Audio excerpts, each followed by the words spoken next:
Good afternoon, everyone, and welcome. My name is Dr. Michelle Meggs, and I am the Executive Director of the Women and Girls Research Alliance at UNC Charlotte. I want to welcome you to our September discussion, supporting our girls during the COVID-19 pandemic. I am excited and elated today for our discussion with our esteemed panel.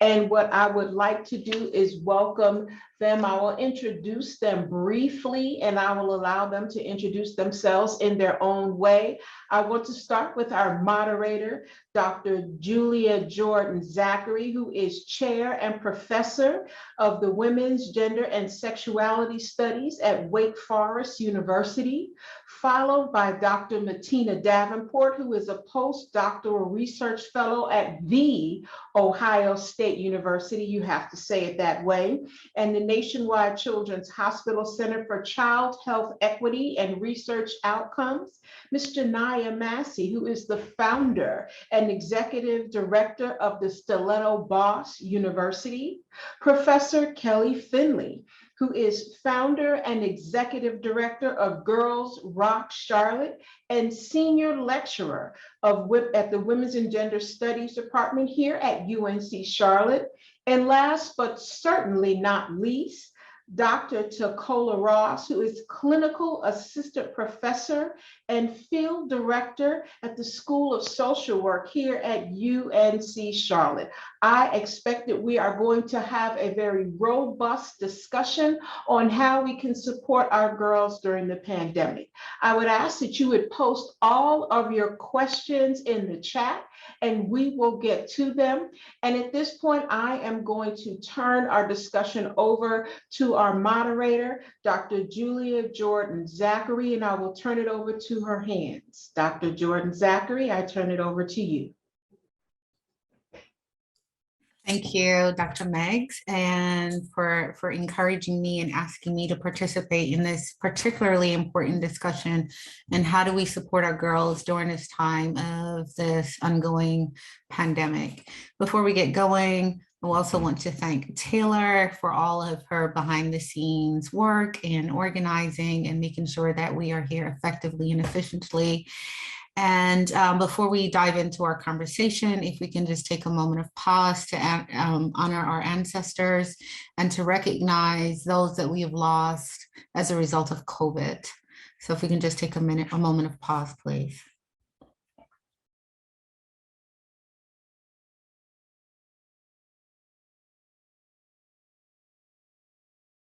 Ashe. So let's dive in. Let's talk about how do we support our girls during this moment of this pandemic, which for many of us seems ongoing, multiplying in ways that we haven't probably never quite imagined when we shut down. And I forget the date now, March. For us, it was school-wise around March 13th, 2019. I'm like, wow, 2019? It could not have been 20. It was 2020 or 2019? It was 2020. Okay. I'm like, wait a minute now, Julia, you're adding time, right? But that captures, I think, kind of how this pandemic makes us feel, right? Like really displaced in multiple ways. And for some of us, we're displaced in terms of housing and housing stability and its impact on our girls. We're displaced emotionally, not quite sure always how to manage our emotions, what to do with them, where we are in space and time. And so this pandemic really disrupts our understanding of space and time and being, right? So I want to encourage all of you, and I'll just go around based on my screen to really help us to understand in this broad umbrella way, through your lens, what do you think and how do you imagine this pandemic is impacting our girls? So I'll start with Dr. Ross. Yes, Yeah, I think it's a really interesting place, and I'll give just a little bit of background about myself to kind of situate kind of where we are with things. So first, I am a mother of twins. I have a boy and a girl, twins, and so I am, of course, always focused on my son, but also my daughter. And so I think I've been watching her growth and development. They're 7, so just watching the growth and development for her during this stage. And so I think I'll put some of that into the space. I'm also a licensed clinical social worker, and so I do therapy with a lot of DSS involved families. And so that involves working with children that may be in the foster care system, but also I also work sometimes with the parents where they're trying to keep their parental rights. And so I'll bring that into the space. And then in my role at UNC Charlotte, I'm the field education director, but often do a lot of community work with organizations that have been heavily impacted. So I think, just that kind of gives a little bit of background around some things that I've seen in terms of trying to think through how do we support our girls in this situation. One thing that I think is really important to think about is really being, pretty transparent as much as possible. We don't want to scare them, but also being pretty transparent about what's happening and what's going on. And so, for a while there, I think none of us knew. We were just like, okay, we at home and let's get a mask type deal. But, we have learned a lot more about it. And so I think some of the anxiety or angst is they're watching their parents or their guardians and loved ones watch the news and try to figure out, what is this? Now there's this new variant. I thought the vaccine, all those pieces. And so as new information comes out, I think it is our responsibility to be mindful of that and then try to share that in a compassionate way so that they have the information and knowledge as well. It's not just put on a mask and don't touch anyone, but let's talk about what this means. Let's talk about how that's important. Let's talk about how our safety is helpful for grandma's safety or, safety of others that may be a compromise in certain ways. And so that's one thing that I really tried to do. At the younger level, luckily now we've been in this pandemic so long, there are some like graphic resources or books related to COVID-19 and explaining what's happened. And so for some of my younger clients, I have found that just reading a book about what is COVID-19, that kind of thing really just helps them because now they know at a child's level what's happening there. And even with some of the teenagers that I work with, helping them to decipher what they've heard on the news versus what their friends have going on. And so I would say one space is just really being transparent and educating them about what's happening and not thinking that they're too young or they can't process what's happening because it is directly impacting them. So maybe I'll just pause there, but I think education is a good space to start in.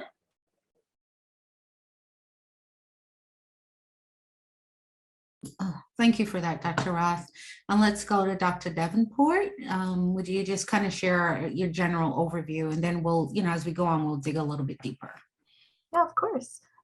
So I think just to provide context for like who I am bringing my expertise into this conversation, I actually am trained as a pediatric psychologist. So I'm very fortunate to be able to be at The Ohio State University and Nationwide Children's, being able to do a wide variety of things within the pediatric population.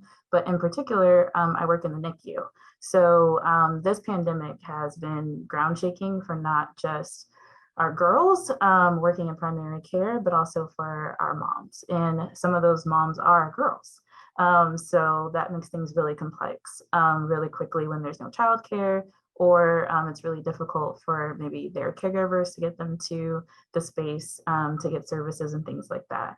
But on the other flip side, I'm also a pediatric sleep researcher. I'm very fortunate to be able to do that research and undertake that gap in filling the sleep disparities, which are definitely impacting our girls, but in particular, our Black and brown girls, unfortunately. And what I've come to understand coming from the 2020 realm of understanding, like we were already scrambling to try to meet a lot of needs within regards to use like mental health outcomes, and understanding that a lot of our girls in particular were having really difficult times adjusting to just like development, just natural development during this day and age. with social media, with bullying, with the complexities of peer, relationships, parental relationships, understanding that we have a generation on our hands of girls who are saying for the first time, my mental health is a priority, but I also don't know where to start.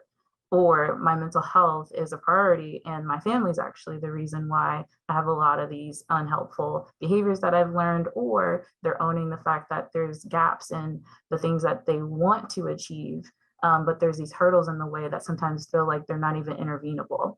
So being able to see that in 2020, and then fast forward, we now have been in a pandemic, the things that we already were targeting as major issues are just exasperated. So especially as a mental health provider, along with Dr. Ross, it's been like the avalanche like has just kind of like fallen on providers, where there are so many people who have needs now, and there are not enough providers to actually meet the need, or to meet the need in the way that may be strengths-based, culturally responsive, or just different other things that account for what we really haven't talked about just yet, which is, for me as a sleep researcher, which I find very important in understanding that we don't have individuals, even when it comes to gender and biological sex assignment and things like that, when it comes to our girls, we don't have people and girls who are impacted just by their biological presentation. That's not why they're not sleeping. It's really because of these environmental stressors, AKA racial discrimination, gender discrimination, and thinking about the intersectionality of those two, let alone the other identities that a lot of these girls hold, and how that leads to that historical minoritization of these populations of girls. And unfortunately, that is the driver when it comes to thinking about what is making the gap between them being able to have wellness, them being able to sleep at night, them being able to manage their anxiety, manage their depression, even have access to care. All these things are kind of like worsened because of the historical nature of various forms of discrimination in our country. So when I think about our girls in the pandemic, I'm like, we already were kind of like scrambling, and now we're just kind of in overdrive trying to repair a leak that now is kind of like bursting. And how do you do that? You don't. You have to replace the whole pipe. And that's where we are now in our country, trying to figure out, even from a mental health standpoint, how can we change our infrastructure to truly meet the needs? And I'm so grateful for telehealth to be able to do that. And hopefully we can see some policy changes in the long run to increase the access and help people to actually get the care that they truly need. Wow, you have given us so much to think about, but we'll come back, and you see me scribbling, taking notes of some key points, and I'm so fascinated by your conceptualization of an infrastructural process. So we're going to hold on to that concept and kind of revisit that through our conversation. But I want to now turn over to Dr. Finley. Hi, everyone. Thank you for inviting me here to have this very important conversation. A little bit about myself, what I'm bringing to the heart of this issue. I am a mother myself. I had 3 teens in the house. This past year and a half, are we going on now? But I also have been teaching at UNC Charlotte for 20 years and girls studies, particularly sexuality and virginity, as well as teaching the intro and gender studies course. And I was very much inspired by that and experiences with my own children to found Girls Rock Charlotte. And we work with girls, gender diverse and trans youth. To teach allyship and mentorship and leadership through the conduits of music and film. And so anecdotally, though, just to kind of get to what I saw this past summer, not only with my own kids and their own anxieties, as Dr. Ross talked about, just reconciling information we didn't know, information that was coming in, was it accurate, what have you, with what Dr. Davenport talked about, the issues with sleep, once we lost a schedule, once we were on social media, really trying to maintain some healthy habits with this sheer absence of a schedule was really difficult. But then with our youth organizations, we did go all online for 2020 for free. And we were really excited about that and thought that was really important. For 2021, we made the commitment to try to go back live. Normally, we have 35 youth gathered per week. We couldn't do that in consideration of safety. So we brought together 15 per week in our Teen Rock Camp program. What was really interesting to me is I thought they would be really bummed that, because about 70% of our youth come back year after year. We just finished our 8th year. I was really surprised that they commented that they like the intimacy of the group settings, that they like the smallness of that. They did indeed have a lot of anxiety. So bear in mind, this is prior to, some have now since returned to their schools. They had a lot of anxiety about returning to any type of a group setting. And the other thing I take for granted is in my 49 years, 1.5 years felt like a very long time for me, but for a 14-year-old, relatively, it's excruciatingly long. And their developmental concept when we talk about time and space. So there was a lot of anecdotal awkwardness. We had to be masked up. So when we think about social interaction, where a lot of our youth have been isolated for so long, and then they're trying to socially communicate, and we're so reliant upon those physical cues, those emotional cues for each other, and they're void, and communication is such a fraught, topic as it is with youth. So it was just really interesting to see them all reconcile this. I was really inspired by their resilience. I was really inspired by their anger. And I think they were entitled to it. They were really ticked off that we as a world found ourselves here. And they are the youth who are going to have to live with the consequences of it for, generations to come. And so that's one of the points of our organization, is to give them a voice and a way to articulate that in a constructive way, and not make them feel like they have to apologize for a lot of feelings that they're trying to negotiate around this, that some of them they can't even name. And I was also very encouraged by, and one thing like what Dr. Ross also said as well, is we cannot underestimate the sophistication of teens and their access to information that is well beyond the pale of what parents and adults are aware that they're getting. And we need to have very candid conversations that don't underestimate that they're being exposed to everything from various political perspectives to medical, what do we want to call, I don't want to say lies, to reconciling real facts and science. So, I'll conclude there. And the one thing too, I think is I'm starting to see this right now going into the fall as we're, going into 18, 19 months of this. And I'm curious if anybody else has noticed this. Is this now this tension when it comes to youth and our girls trying to reconcile friendships, is those who have been vaccinated versus those who have not been vaccinated. And now we're getting where we have youth who have been vaccinated and the families are like, you can only be around youth who are back, or you can't socialize or have your friends over, which is an understandable, request. But that's creating a lot of tension that wasn't there before, and bringing in a politic that wasn't in their life ever before. So I think there's some fascinating things to consider that they are reconciling that we never did, certainly when we were their age, or have had to, obviously, in the past couple of decades. Thank you. The notion of reconciling, we're also going to come back to that. There's a lot of areas that are in desperate need of reconciliation.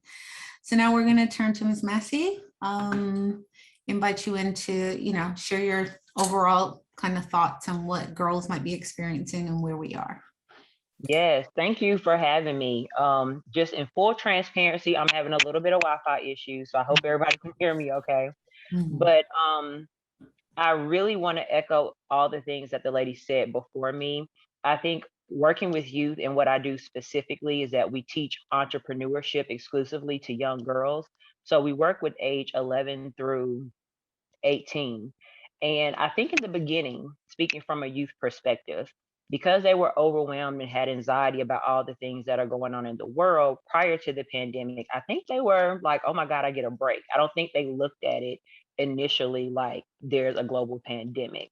I think it was more so like, okay, I don't have to go to school for 2 weeks or whatever the time frame was in March. But then once it kept prolonging I realized that we have to continue to empower them, but also we need to address what isolation means. And you experience a lot of isolation, especially when you're in entrepreneurship. So we kind of turned it into a learning opportunity for them to understand what that means and how to adjust through it. We also realized from a parent perspective, even though I'm not a mother, I wanted to do what I could to help parents kind of give them a break from them having to be full-time teachers and janitors and cafeteria workers and all the things that was going on.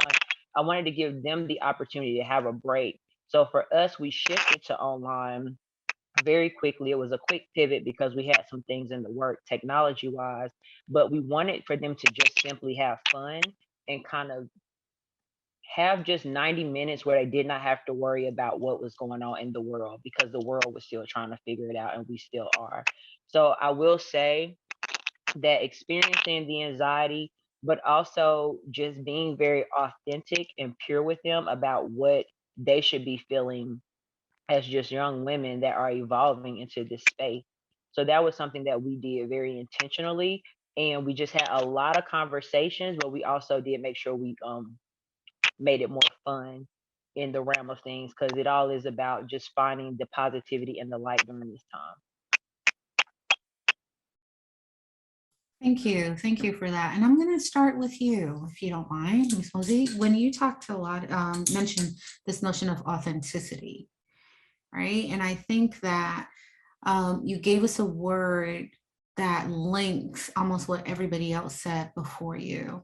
When we talked about feelings, anxiety, anger, for example, reconciling information, being on social media and the impact of social media during a pandemic when you're facing isolation, and the way that you're connecting with your peers is through social media. And we know some of the literature on how damaging social media can be on evolving bodies, right? Physical bodies, emotional bodies, etc.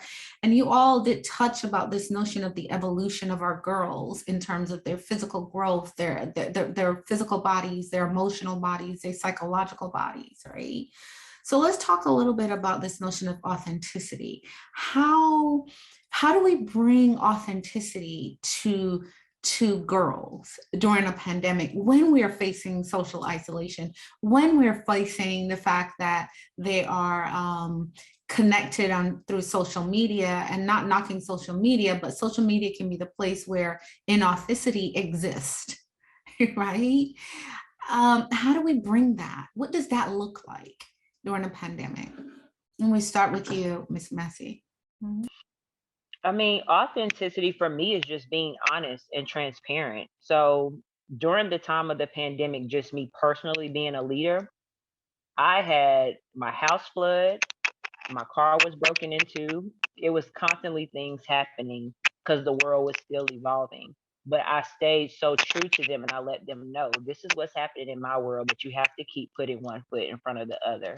So I think authenticity always starts with the person itself. I can't expect somebody to be something that I'm not.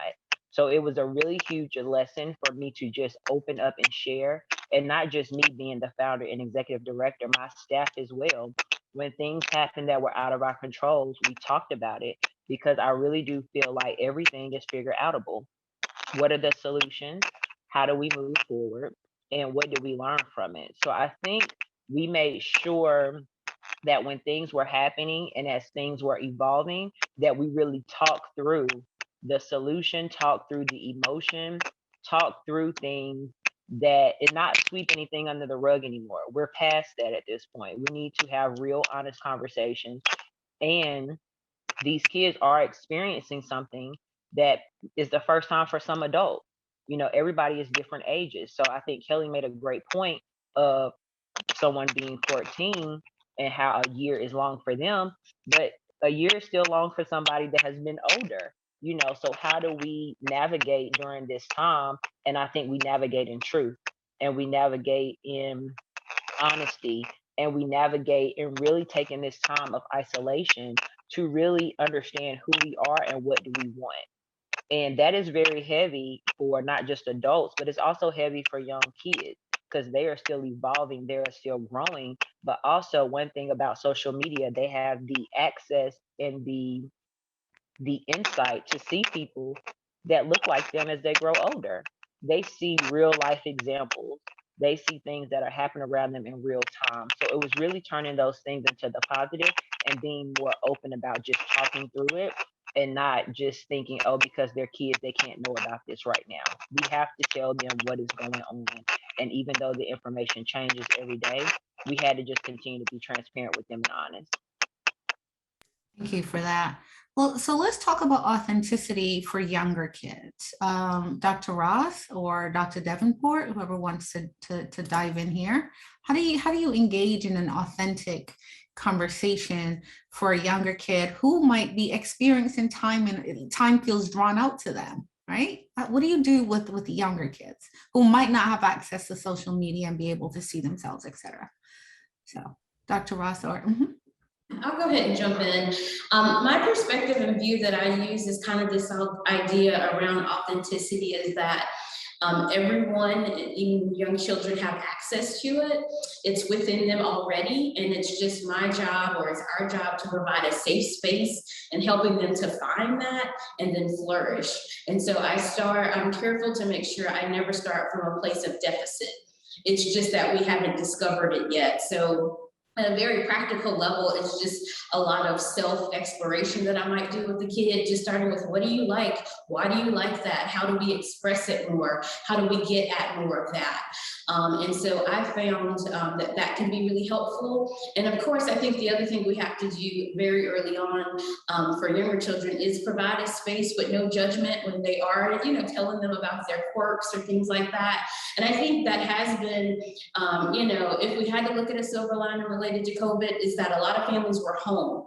Especially for me, I learned so much about my kids because they have been at school, but I'm like, oh, like at a different level, I didn't realize that was an interest of yours. Since we have all day, let's harp on that. And so I think really just allowing kids to feel safe, and then allowing the girls to express themselves for who they are without that judgment.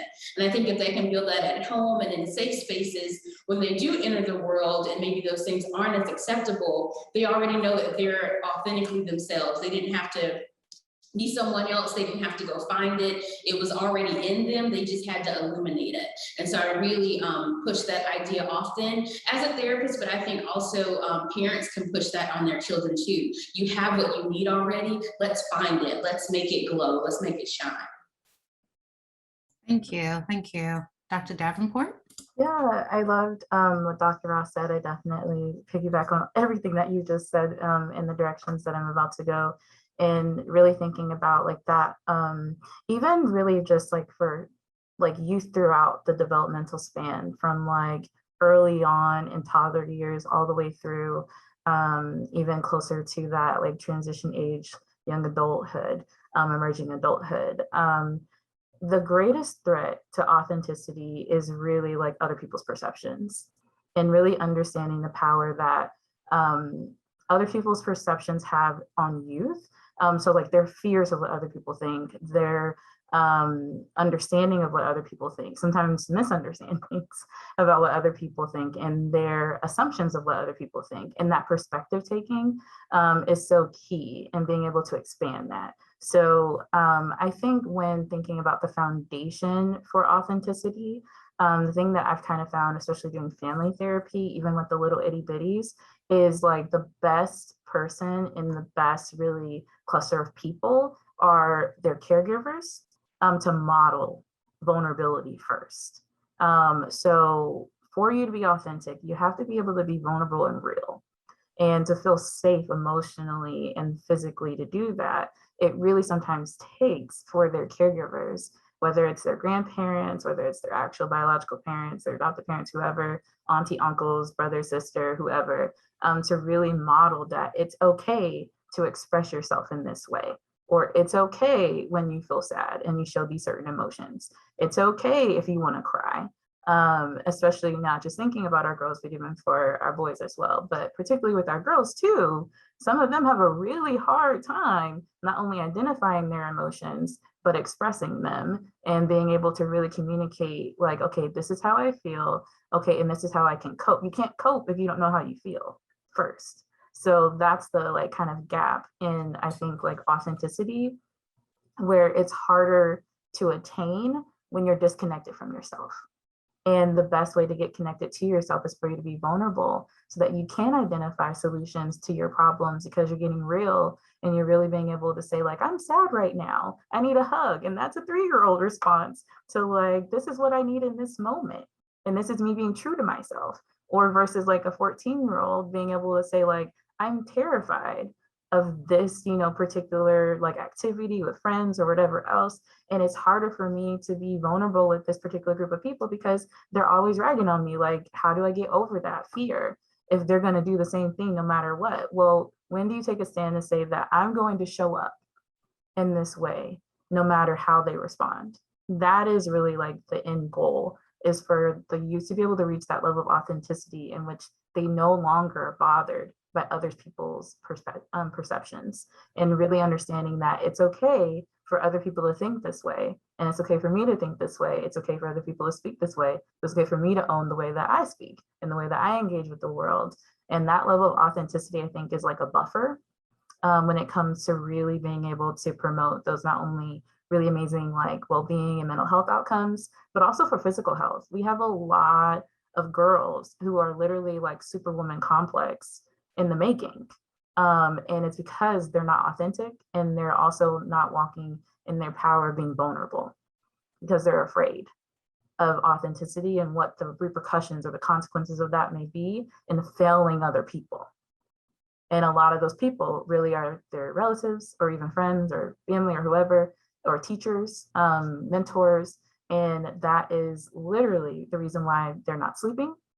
That is the reason why when they're not sleeping, then their health, cardiovascular, early on, mortality, like biomarkers are showing, like early on, like they're on a trajectory where they may like actually unfortunately pass away earlier just because of this internalized process that is disconnected from them being their authentic selves. So just something to keep in mind, the health and well-being link of authenticity. Thank you so much for that link, and of thinking about authenticity and these markers that are suggesting that we might lose some of our girls really early in life, which brings me a little bit differently to Dr. Finley to talk about how do we care for our trans and our non-binary individuals in the midst of COVID, because we know that that's already a challenge. And then you're layering that on, or COVID adds another layer, another level of complexity, right?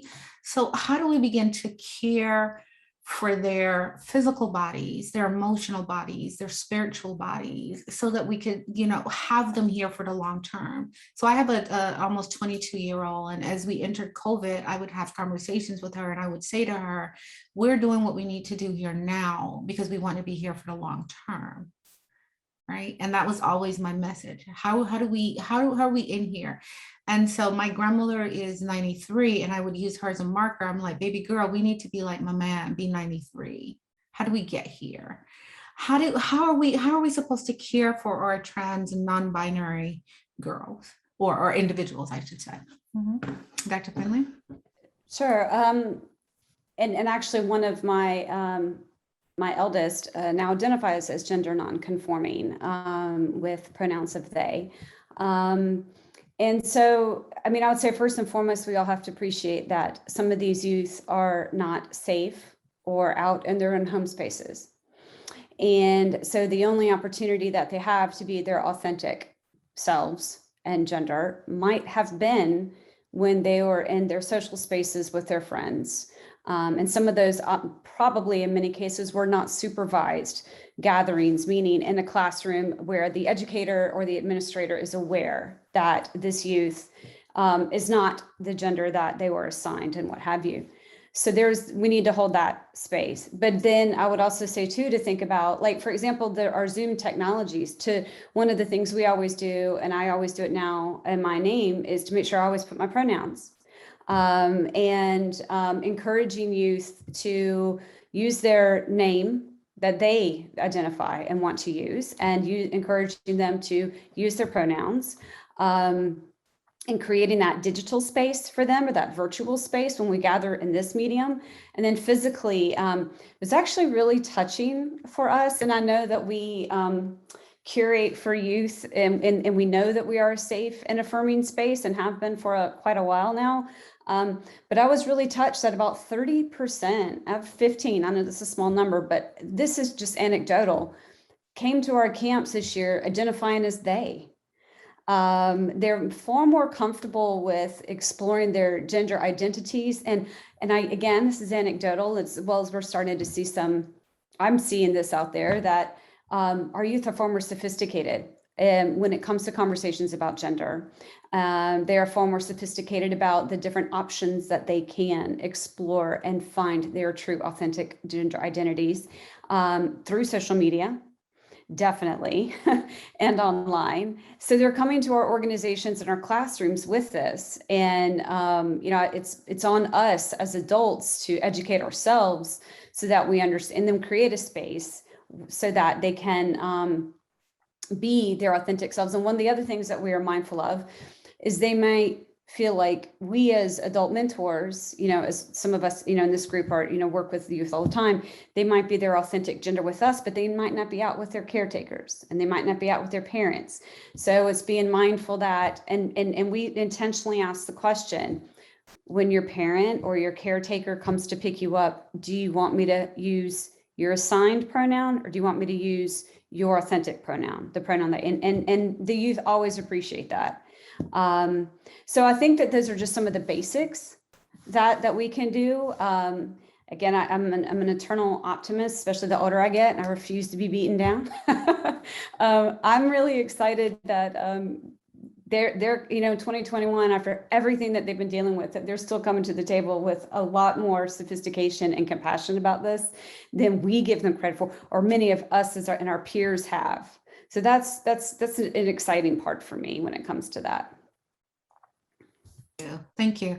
I want to reiterate something you said, and I think it's really important, is to ask the individual, what do you want to be referred to?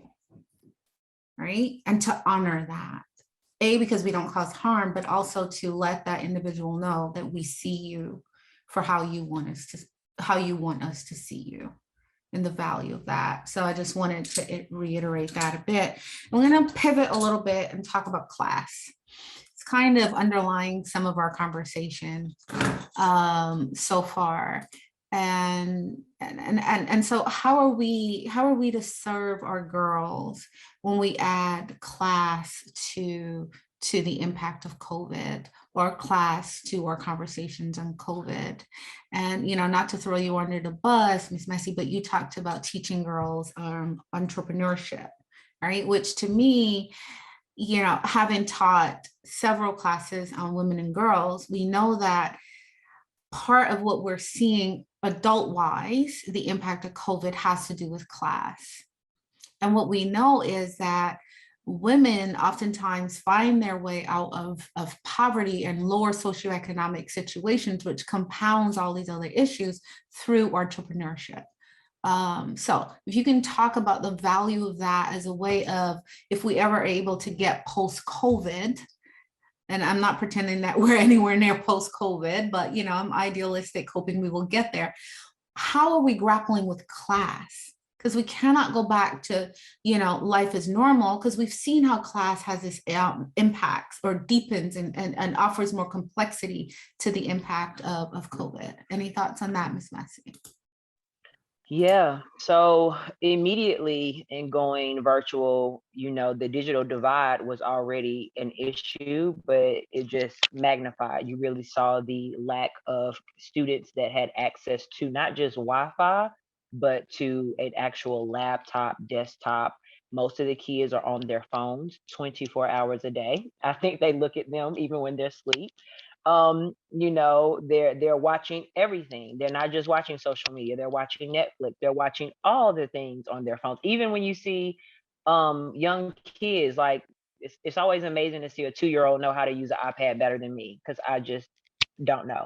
So it's always cool to see that. But I think when it comes to class for us, we wanted to make sure that everybody had access to all the things that they need in order to join our programming. So our program that serves in what's deemed as lower income, we made sure that we provided laptops for them. We made sure that their space and area had access to Wi-Fi.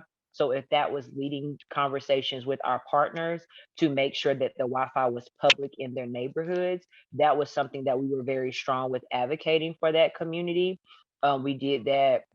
We're part of the conversation with the Greer Heights community, as well as another organization that we work with, which is the Harvest Center, but just making sure that our partnerships had what they need, and how can we make sure that who we serve and feel like they're not excluded from opportunities, because we fail to talk about how social capital really impacts students. It impacted me. I was raised here in Charlotte, and I did not realize that I lacked social capital until I was almost in my 30s. So and then it also made me address, how do we define it? So one of our mottos with Stiletto Boss University is collaboration plus sisterhood is community impact. And with that, we're teaching them, regardless of what class you're in, you treat people as you want to be treated, and respect is the number one thing. So we don't talk about how much someone makes, it's what your gifts are and what do you bring to the table. So really, it's shifting the conversation about what a student may feel like they lack, and impacting and showing the impact of what they actually have, which was born in them, which is a part of their birthright from the beginning.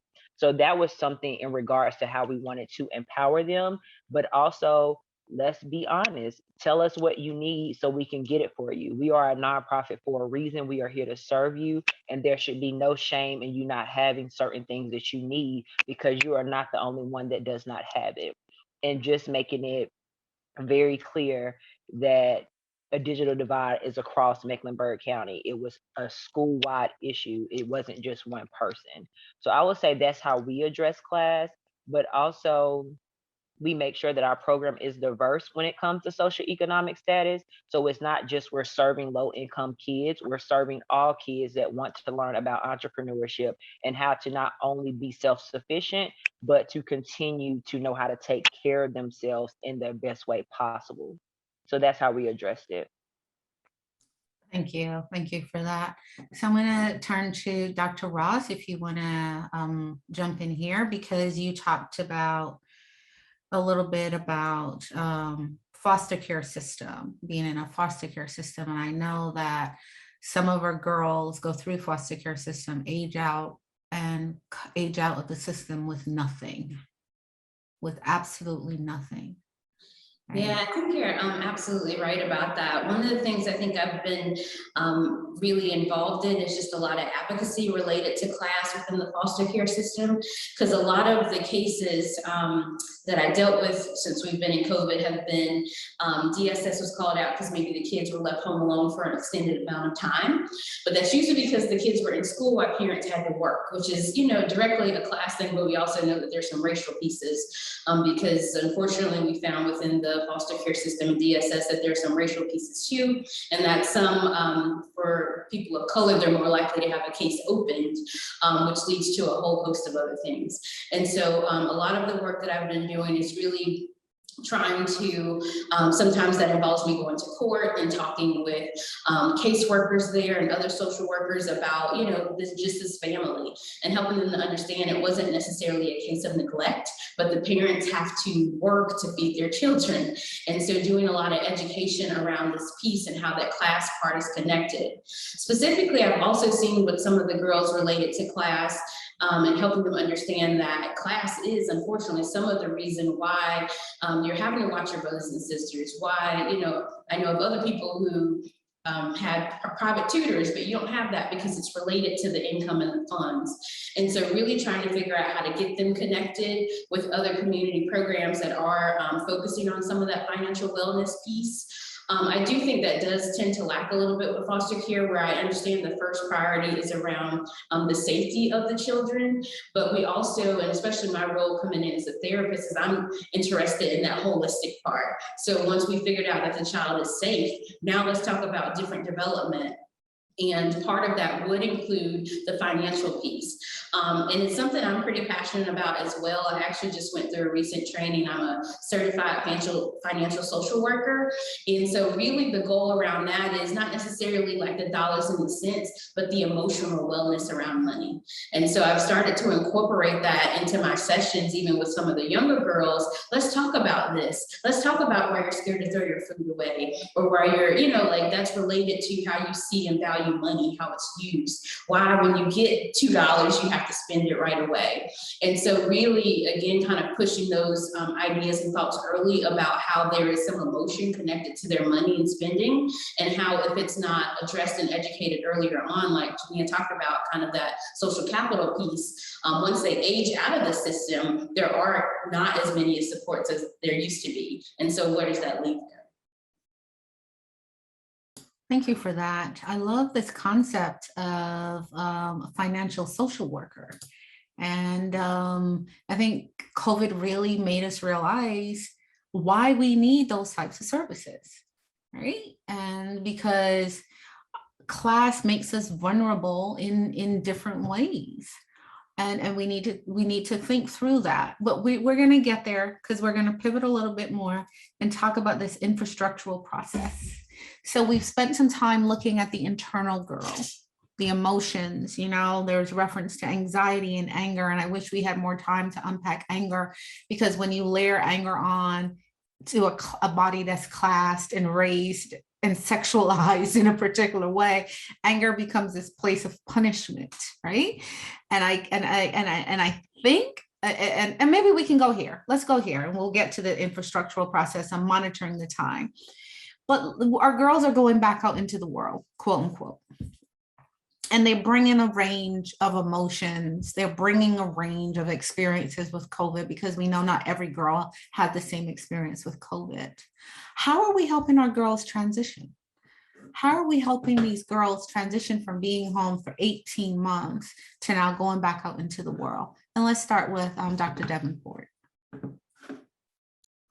Yeah, it's funny because even when I was thinking earlier, I was thinking about these like intervenable, approaches that like really come to mind that I think have been really revving up. I'm very fortunate to be a part of the Center for Child Health Equity and Outcomes Research here at NCH, and coming from, Children's Hospital of Philadelphia and Philly during the pandemic, training within primary care and seeing these gaps. And seeing like, well, what do you do when 1 minute they're like, okay, we're sending everybody back to school, we're sending everybody out without in a mask or whatever else, and the parents are terrified, and so are the girls. And the thing that actually came to mind is that we were able to be really creative with a lot of the stuff that was going on, especially given the fact that we're a healthcare system, like these really large child, health, care systems, and thinking about health and thinking about those who are vulnerable, especially like a lot of our girls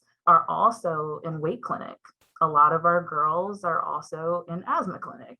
A lot of our girls are not just in, like primary care getting basic services, but they have a lot of, diabetes, like different other health conditions that are co-occurring in disproportionate rates of that.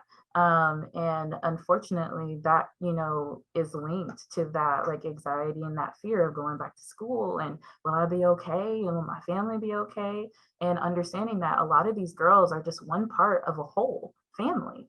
So if mom and, whoever else, if like parents are like, we're not getting vaccinated in this house, that's where we stand because of religion or whatever else, that means they're out here just vulnerable. And there's a lot of different decisions that come with getting vaccinated lately that really aren't up to the youth, even if it's accessible to them because they're of a certain age.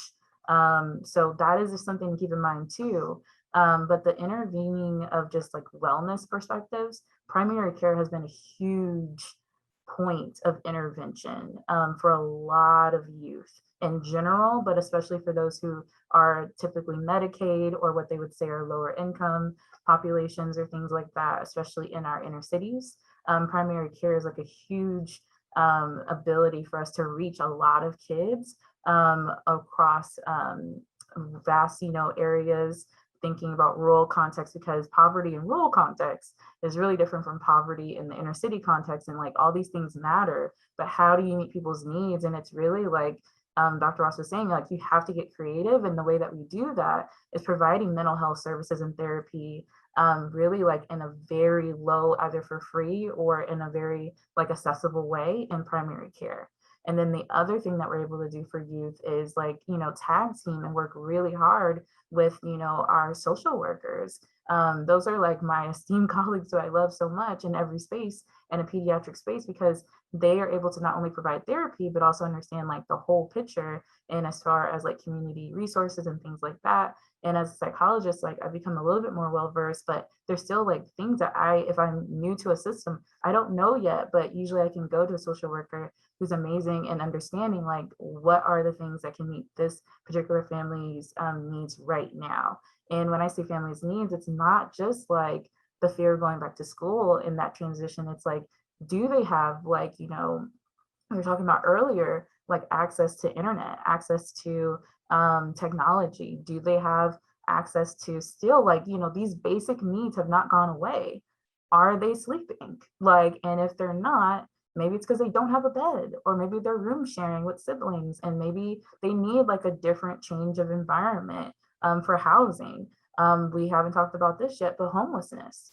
Like, you know, being here, you know, in my center, we have initiatives where we're literally trying to improve housing security, but that's not where that stops, because a lot of the youth that we're also working with that are ages, you know, 14 through like, you know, 22, they're homeless, and there's transient population, but it's due to, like, you know, Dr. Finley was talking about earlier, the fact that they do identify as non-binary or non-conforming or transgender, or because they are an expecting mom and they were abruptly kicked out of the home. And our girls are really actually, especially our Black and brown girls in particular in Columbus, are the main ones who are part of this transient like population of youth who are moving to and fro, hopping, you know, from couch to couch or shelter to shelter. And it's like, well, how can we ground you? And then also prevent the risk for other things that come with homelessness, which is opioid use and other things too, of risky sexual behaviors and things like that. So how can we stop the cycle? And that's what we're,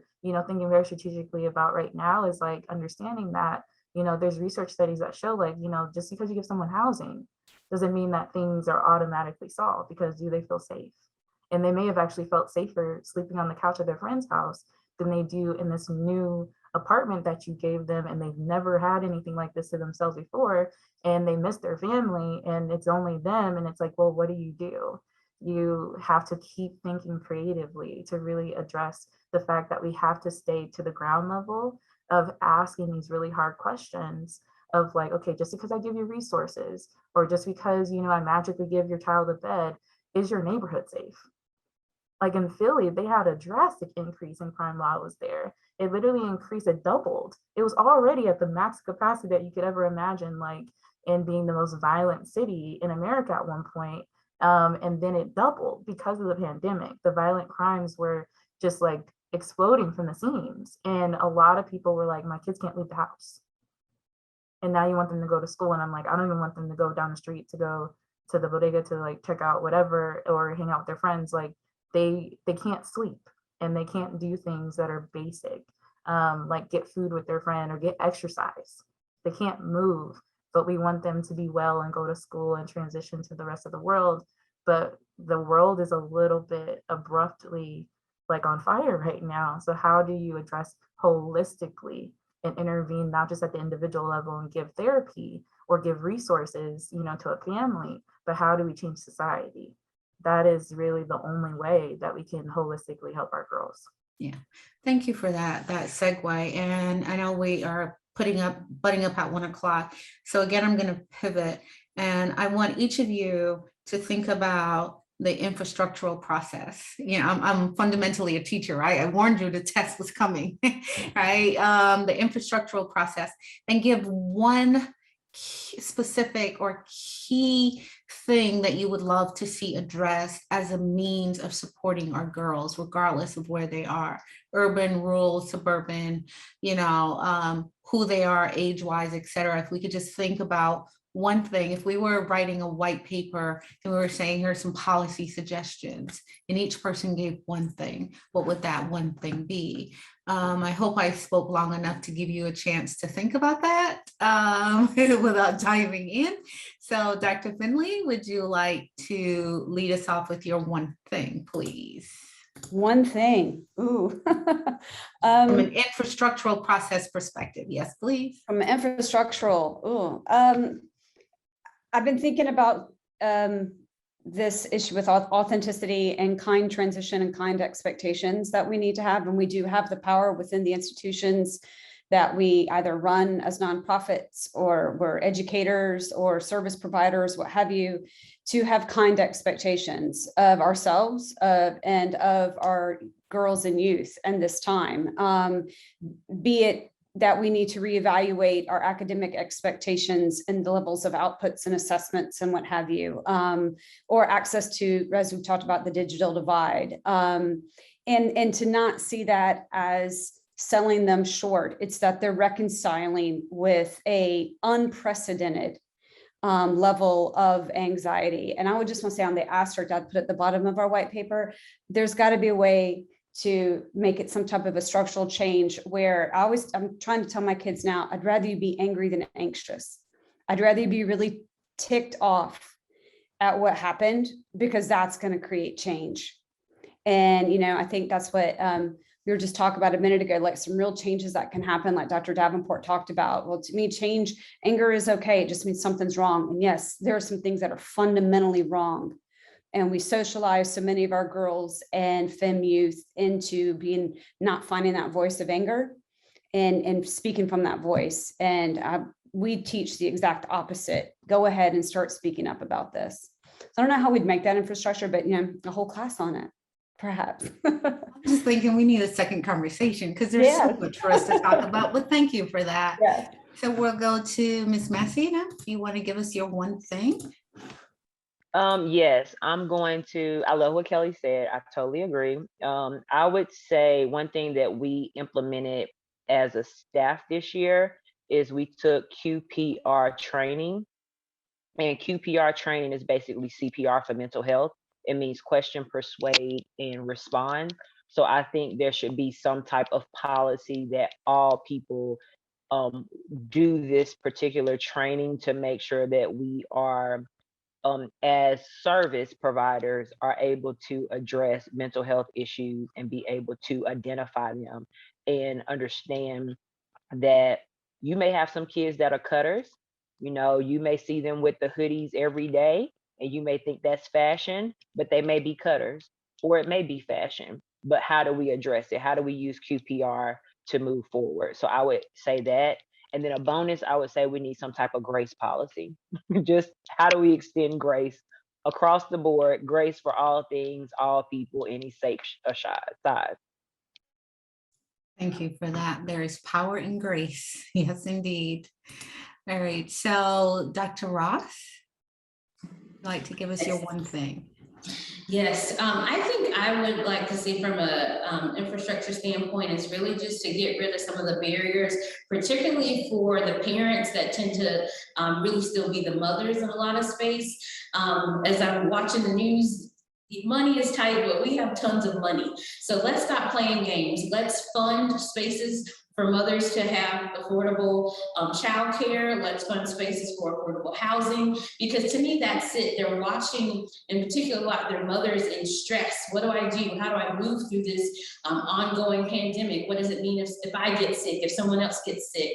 And I just feel like the resources are there, but I don't know if I should say redistribute, but hey, like the resources are there. Let's really get rid of some of these barriers, because when we can have a more comfortable and settled house, our girls can flourish. If they feel safe and their parents feel safe, then they're able to just be authentic, like we've been talking about, and be themselves, even within a pandemic, if some of those barriers were removed. Thank you for that. Dr. Davenport, you want to give us your one thing? Yes. So Ariel Sheftel and colleagues also from not here, but just also at CHOP recently published a paper that highlighted the fact that in the last 2 decades, Black girls in particular have had an increasing trend in suicide and depression. So I feel like when thinking about the COVID pandemic and all the things that I would love to change, the thing that I would love to target the most is if schools in particular would shift from harsh disciplinary practices with these same girls because of the manifestation of their sadness, maybe being anger or just whatever maybe is being misinterpreted, and shifting to actually screening for depression and treating depression in schools. Okay, you're preaching. You all preach today. So before I turn it back over to Michelle, I want to say thank you all for so graciously sharing your thoughts. I mean, this is some rich and deep conversation. And I think like we just began to peel back a little bit of how we can be in service for our girls. So at this point, I'll turn it over to Dr. Meggs. I want to thank all of you for such a rich, robust, and resource-filled discussion. Thank you for sharing your expertise. Thank you for all of the work that you do to take care of our children, our girls, however they identify, gender nonconforming, non-binary, for those who identify as girls. Thank you for the work that you're doing. Thank you for the research that you're doing. Dr. Ross, Dr. Davenport, Dr. Jordan Zachary, Professor Finley, and last but certainly not least, Ms. Massey, for the work that you're doing. Thank you for what you're teaching all of our girls, not only to survive, but also to thrive in the midst of very difficult circumstances. Thank you to everyone who attended today, supporting our girls during the pandemic. I ask that you join us in October as we talk about how do we support women's mental health during the pandemic. That will be on October 20th at 12 o'clock. We look forward to seeing you again. Again, thank you, Dr. Jordan Zachary, for moderating this esteemed panel. And we look forward to seeing everyone again next month. Thank you so much. And everyone take care and be well.